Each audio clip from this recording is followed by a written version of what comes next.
प्रकाश सोलंकी।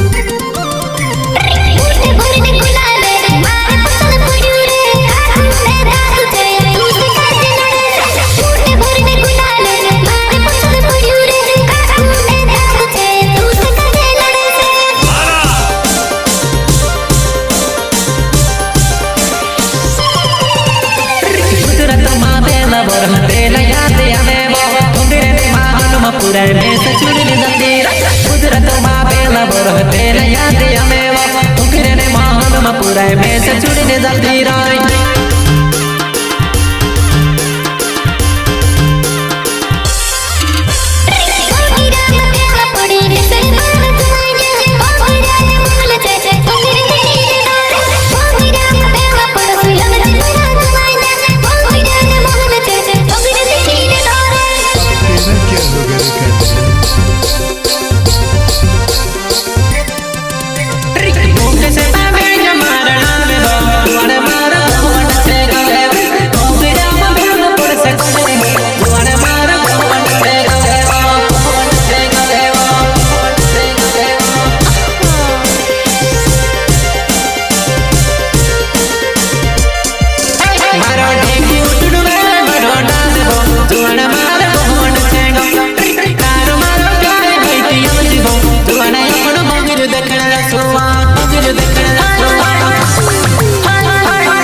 करने भूली वो कर ली कचपुर भोगेर जाय नहीं एकली मट के मन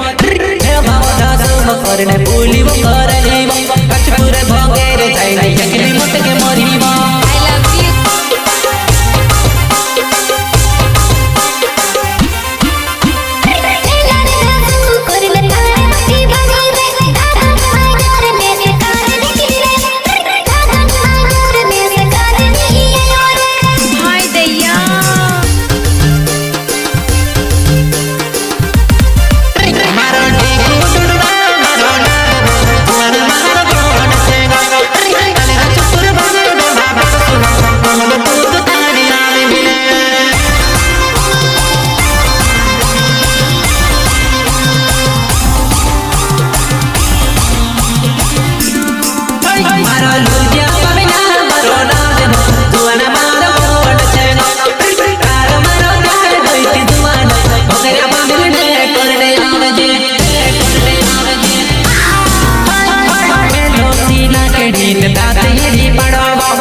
पर बेचारी रो पिया गना छेड़े वो बेला बेला ही लेड़ो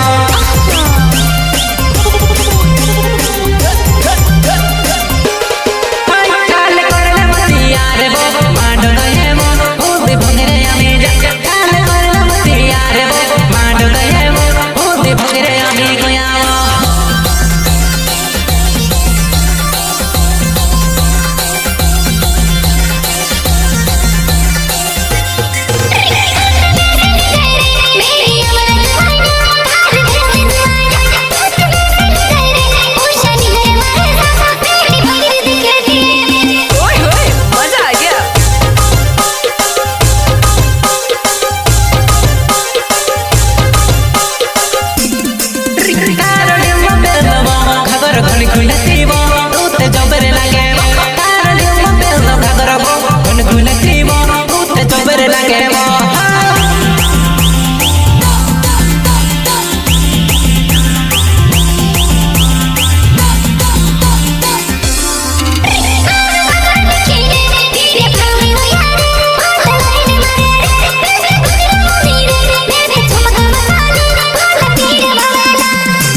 क्या हो गया रे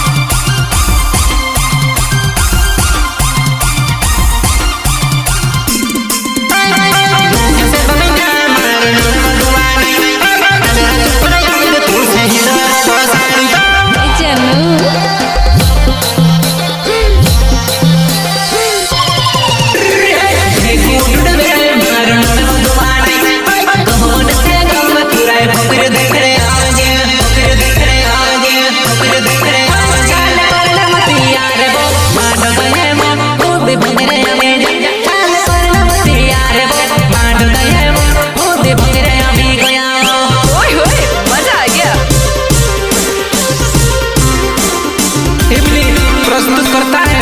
मुकेश बामिया गाँव गाँव वन तूफान गाड़ी वाले हेकू डुडुए गाँव गाँव वन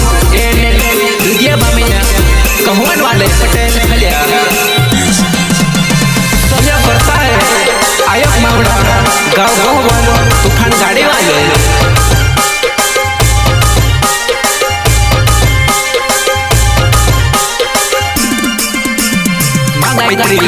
recording studio Umarath mixing Dinesh भाई सोलंकी